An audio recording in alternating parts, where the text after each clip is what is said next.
আসসালামু আলাইকুম রহমতুল্লাহি ওয়া বারাকাতুহু। প্রিয় শিক্ষার্থীগণ, আজকের ভিডিওতে আমরা একটি প্যারাগ্রাফ নিয়ে আলোচনা করব। প্যারাগ্রাফটির নাম হলো আর্লি রাইজিং। যারা সহজভাবে আর্লি রাইজিং প্যারাগ্রাফটি শিখতে চাও তারা ভিডিওটি শেষ পর্যন্ত দেখবে। তাহলে ভিডিওটি শুরু করা যাক। প্রিয় শিক্ষার্থীগণ, প্রথমে আমরা ভিডিওটি সম্পূর্ণ প্যারাগ্রাফটি একবার দেখে নিই। এই হলো আমাদের সম্পূর্ণ প্যারাগ্রাফটি আর্লি রাইজিং। তোমরা সবাই কাগজে প্যারাগ্রাফটি তুলে নিবে। আমরা এখন এর উচ্চারণ এবং অনুবাদ শিখব। Early rising. Early rising means getting up from bed early in the morning. ভোরে ওঠা মানে সকালে ঘুম থেকে তাড়াতাড়ি ওঠা। It is very good and healthy habit. এটি একটি খুব ভালো ও স্বাস্থ্যকর অভ্যাস।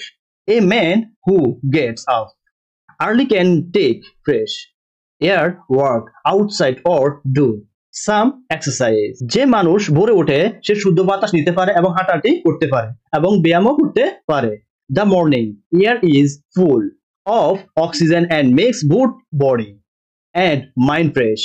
সকালের বাতাস অক্সিজেন ভরা থাকে এবং শরীর ও মনকে সতেজ করে।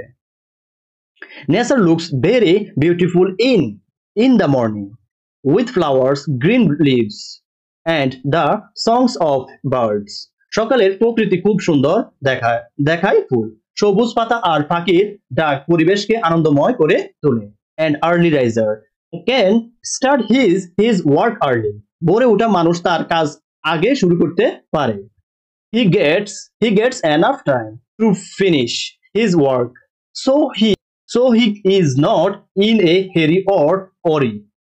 তার কাজ শেষ করার জন্য যথেষ্ট সময় থাকে, তাই তাকে তাড়াহুড়া বা চিন্তা করতে হয় না।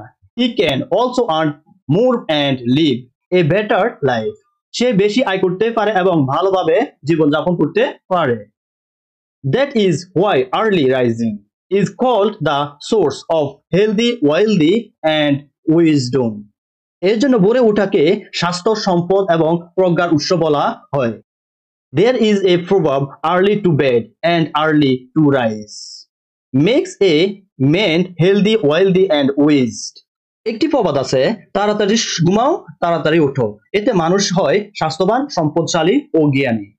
So everyone should practice the habit of early rising. তাই সবাই ভোরে ওঠার অভ্যাস গড়ে তোলা উচিত। প্রিয় শিক্ষার্থীগণ, আমাদের নিচে এখানে উচ্চারণ এবং উচ্চারণটা দেওয়া আছে, তোমরা উচ্চারণটা দেখে নিবে।